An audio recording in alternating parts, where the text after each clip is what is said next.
Tema renungan firman Tuhan untuk renungan hari ini adalah hiduplah dengan roh di dunia yang penuh berbagai cobaan.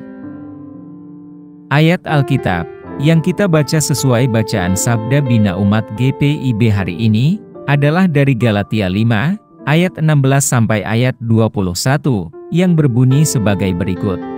Maksudku ialah, hiduplah oleh roh, maka kamu tidak akan menuruti keinginan daging. Sebab keinginan daging berlawanan dengan keinginan roh, dan keinginan roh berlawanan dengan keinginan daging.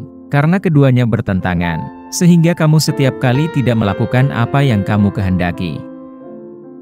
Akan tetapi jikalau kamu memberi dirimu dipimpin oleh roh, maka kamu tidak hidup di bawah hukum Taurat.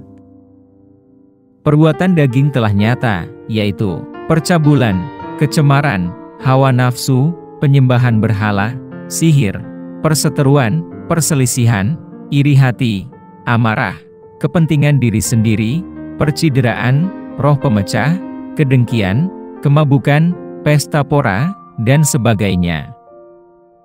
Terhadap semuanya itu kuperingatkan kamu, seperti yang telah kubuat dahulu, bahwa barang siapa melakukan hal-hal yang demikian, ia tidak akan mendapat bagian dalam kerajaan Allah. Demikian bacaan Alkitab hari ini. Haleluya. Saudara dan saudariku yang dikasihi Tuhan Yesus, dan yang mengasihi Tuhan Yesus. Galatia 5, ayat 16 sampai ayat 21, yang ditemukan dalam Alkitab Perjanjian Baru, adalah bagian yang memiliki arti penting dalam teologi Kristen. Ayat suci ini adalah bagian dari surat yang ditulis oleh Rasul Paulus kepada gereja di Galatia, membahas masalah-masalah yang berkaitan dengan iman, kebebasan, dan kehidupan Kristen. Dalam ayat ini, Paulus mendesak orang-orang percaya untuk hidup oleh roh. Ini berarti bahwa umat Kristiani harus menjalani kehidupan mereka sesuai dengan bimbingan Roh Kudus, membiarkan Roh Kudus memimpin, dan membentuk tindakan dan keputusan mereka. Konsep berjalan oleh roh, menekankan gagasan menjalani kehidupan yang selaras dengan kehendak Tuhan, daripada dikendalikan oleh keinginan daging yang berdosa. Paulus membandingkan berjalan menurut roh dengan hidup menurut daging. Daging menunjuk pada sifat manusia yang berdosa, yang cenderung egois, amoral, dan tidak taat pada perintah Tuhan. Dengan menyoroti perbedaan ini, Paulus menekankan peperangan rohani yang sedang berlangsung di dalam diri setiap orang percaya, yaitu antara keinginan daging dan bimbingan roh. Bagian bacaan Alkitab ini kemudian melanjutkan dengan menyebutkan beberapa perbuatan daging, termasuk di dalamnya hal-hal seperti percabulan, penyembahan berhala, kebencian, dan kecemburuan. Ini adalah perilaku dan sikap yang bertentangan dengan ajaran Kristus dan standar moral agama Kristen. Paulus menutup bagian ini dengan memperingatkan bahwa mereka yang melakukan perbuatan daging tidak akan mendapat bagian dalam kerajaan Allah. Hal ini menggarisbawahi pentingnya menjalani kehidupan sesuai dengan roh dan menjauhi perilaku berdosa. Ringkasnya, Galatia 5 ayat 16 sampai ayat 21 berfungsi sebagai panggilan bagi umat Kristen untuk menjalani kehidupan yang dibimbing oleh Roh Kudus, menghindari godaan daging. Hal ini menyoroti perjuangan spiritual yang sedang berlangsung, yang dihadapi umat Kristiani, dan menggarisbawahi perlunya kehidupan moral dan etika, sesuai dengan ajaran Yesus Kristus. Ini adalah bagian yang selalu relevan bagi umat Kristiani di masa lalu, maupun di masa kini, khususnya ketika mereka berusaha menghidupi iman mereka di dunia, yang penuh dengan godaan, beban, dan tantangan. Apa pesan Tuhan untuk kita yang hidup di masa kini? Di dunia yang sering terlihat dilanda kekacauan, godaan, dan pencobaan, kita menemukan penghiburan dan kekuatan dalam firman Tuhan ini. Bayangkan ilustrasi ini. Anda sedang mengarungi lautan dengan perahu kecil, melewati badai yang sedang mengamuk. Angin menderu-deru, ombak menyembur tinggi di atas perahu Anda, dan Anda berjuang untuk menjaga kapal Anda tetap mengapung. Lautan yang bergejolak ini merepresentasikan dunia yang kita tinggali saat ini, yaitu dunia yang penuh dengan cobaan, godaan, dan berbagai gangguan yang mengancam untuk menenggelamkan perahu yang merepresentasikan iman kita. Namun sama seperti seorang pelaut yang terampil mengandalkan kompasnya, kita juga memiliki kompas sebagai pembimbing ilahi, yaitu Roh Kudus. Galatia 5 ayat 16 mengingatkan kita untuk berjalan dengan roh, demi untuk menavigasi badai kehidupan dengan iman kepada Tuhan sebagai kompas kita. Ini adalah panggilan untuk menerima bimbingan Roh Kudus dalam setiap aspek kehidupan kita, membiarkan terangnya bersinar menembus kegelapan hari esok dalam perjalanan hidup kita. Dalam ayat bacaan kita ini, Paulus memberikan gambaran yang jelas tentang pertarungan antara daging dan roh. Daging, dengan keinginannya untuk menuruti keinginan sendiri, dapat menyesatkan kita.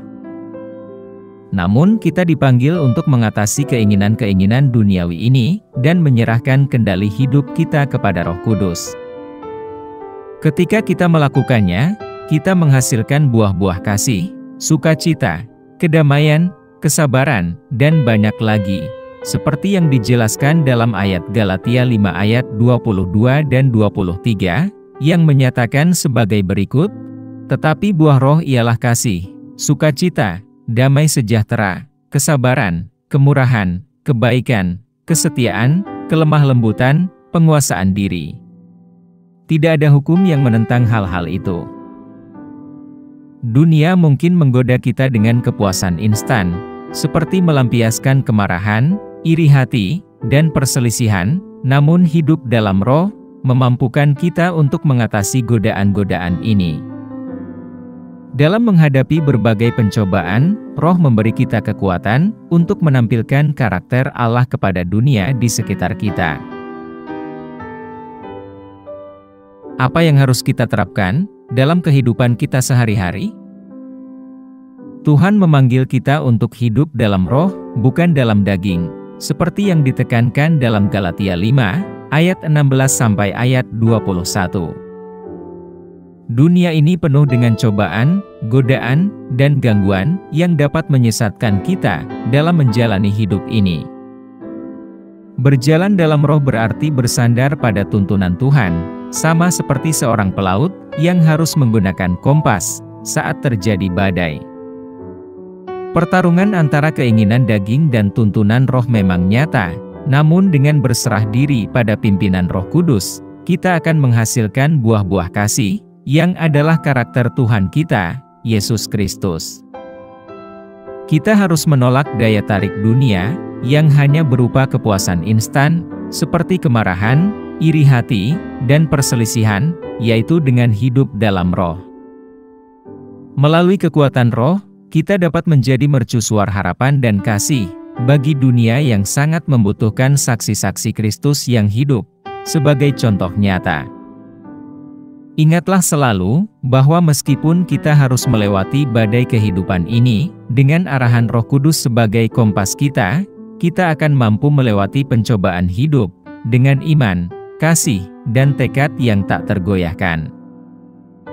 Jadi, saudara-saudara terkasih di dalam Yesus Kristus, marilah kita mengindahkan pesan Galatia 5 ayat 16 sampai ayat 21 ini, dan menerima bimbingan Roh Kudus saat kita mengarungi dunia yang penuh gejolak ini. Dengan melakukan hal ini, kita tidak hanya menemukan ketahanan, namun juga peluang untuk menjadi mercusuar harapan dan cinta kasih bagi dunia yang membutuhkan kesaksian hidup kita. Semoga Roh Kudus membimbing kita saat kita hidup di dunia yang penuh dengan pencobaan, dan semoga kita menjadi saksi hidup hanya oleh kasih karunia Tuhan kita, Yesus Kristus. Mari kita berdoa.